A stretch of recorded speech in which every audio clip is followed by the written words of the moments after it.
ரசூலுல்லாஹி ஸல்லல்லாஹு அலைஹி வஸல்லம் அவர்களை நல்ல முறையில் அடையாளப்படுத்தினார்கள்.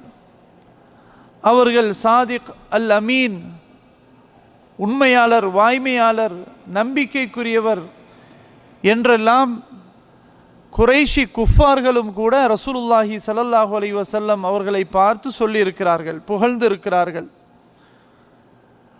அதே போல ஸல்லல்லாஹு அலைஹி வஸல்லம் அவர்கள் நபித்துவம் பட்டம் பெறும்போது ஹதீஜா ரலியல்லாஹு அன்ஹா அவர்கள் ஸல்லல்லாஹு அலைஹி வஸல்லம் அவர்களுக்கு ஆறுதல் வார்த்தைகளை சொன்னார்கள். அந்த ஆறுதல் வார்த்தைகளில் ஒன்றுதான் இன்னக லதஸிலுர் ரஹிம, நீங்கள் உறவினர்களோடு ஒட்டி வாழ்கிறீர்கள், சேர்ந்து இருக்கிறீர்கள் என்று அன்னை ஹதீஜா ரலியல்லாஹு அன்ஹா அவர்கள் சொன்னார்கள்.